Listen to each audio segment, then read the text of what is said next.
نحمده ونصلي على رسوله الكريم اما بعد فاعوذ باللہ من الشیطان الرجیم بسم اللہ الرحمن الرحیم۔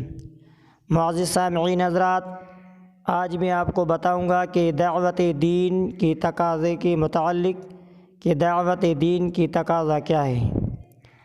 جیسا کہ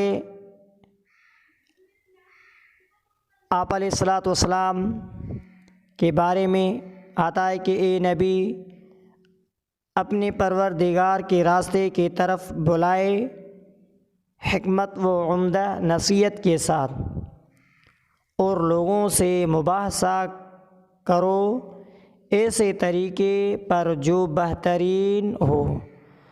تمہارا رب ہی بہتر جانتا ہے کہ کون اس کے راہ سے بھٹکا ہوا ہے اور کون راہ راستے پر ہے۔ سورۃ نحل کی آیت نمبر 125 ہے۔ اس کے متعلق دعوت کی لفظی معنی کیا ہے؟ دعوت کی لفظی معنی بلانے کی ہے، اور دعوت دین کا مطلب ہے کہ دین یعنی اللہ رب العزت کی طرف سے طے کردہ مکمل نظام زندگی کی طرف لوگوں کو بلانا۔ یہ ایک نہایت ہی اہم فریضہ ہے جسے قرآن حکیم نے مختلف عنوانات سے بیان فرمایا ہے۔ دعوت الی الدین، دعوت الی الخیر، دعوت امر بالمعروف، دعوت نہی عن المنکر جیسے تعبیریں اسی عنوان کی وضاحت و تشریح ہیں۔ رسول اللہ صلی اللہ تعالیٰ علیہ وسلم کی صفات میں سے ایک صفت داعی الی اللہ بھی ہے، جیسا کہ سورہ احزاب میں ارشاد باری تعالیٰ ہے کہ وداعیا الی اللہ باذنہ، یعنی ہم نے آپ علیہ الصلاۃ والسلام کو اللہ تعالیٰ کی طرف بلانے والا بنا کر بھیجا ہے۔ جنہوں نے ایک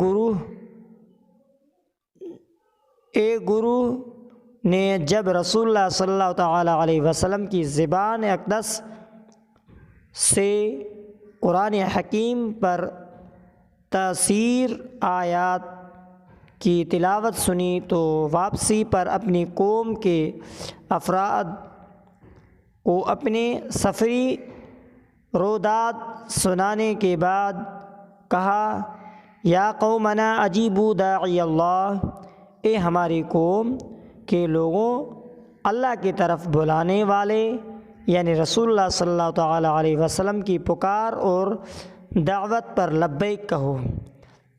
قرآن حکیم نے پوری امت مسلمہ سے خطاب میں یہ بات بھی ارشاد فرمائی، اور تم میں سے ایک گروہ ضرور ایسا ہونا چاہیے جو خیر کی طرف بلائے، بھلائی کا حکم دے اور برائی سے روکے، اور ایسے ہی لوگ کامیاب و کامران ہیں۔ سورہ حامیم سجدہ میں تو اسے حسین ترین دعوت اور خوبصورت پکار کا نام دیا گیا ہے۔ فرمایا ہے، اور اس سے بڑھ کر کس کی بات خوبصورت ہو سکتی ہے جو لوگوں کو اللہ کی طرف بلائے، نیک اور اچھے کام کرے اور کہے کہ میں اللہ کے سامنے جھکنے والوں میں سے ہوں۔ اس کام کی اہمیت میں اتنی بات ہی کہہ دینا کافی ہے کہ خالق کائنات جل جلالہ نے پوری کائنات انسانی سے 1,24,000 تقریباً کم و بیش انسانوں کو محض اسی لیے منتخب فرمایا کہ وہ ان لوگوں اور قوموں کو جو راہ راست سے بھٹک گئے ہیں، اللہ کے سیدھی راہ کی طرف بلائیں۔ ایسے شخصیات کو ہم انبیاء علیہ الصلاۃ والسلام کے نام سے جانتے ہیں اور ایمان رکھتے ہیں کہ انہوں نے اپنی بات اپنی جان کی قیمت پر اس اہم ترین فریضہ کو نہایت ہی خوش اسلوبی سے نبھایا۔ اللہ کے ہاں ایسے سرخرو ہوئیں کہ رب العرش العظیم نے ان کی کاوشوں کو سلام علی المرسلین کے دل نواز عنوان سے نواز دیا، اور یوں سمجھیے کہ رہتے دنیا تک یہ جملہ ان شخصیت کا لازمی جزء قرار دیا گیا۔ کسی بھی نبی کا اسم گرامی زبان پر آتے ہی علیہم السلام کا جملہ خود بے خود موجود ہوتا ہے۔ سلام ہو اللہ کا تمام انبیاء علیہ الصلاۃ والسلام اور رسل پر۔ یہ دعوت جو اللہ تبارک و تعالیٰ نے دعوت کے تقاضے مقرر کیے، سب سے پہلے یہ کام انبیاء علیہ الصلاۃ والسلام کا تھا، اور آج یہ اس امت پر یہ کام مقرر کر دیا گیا ہے۔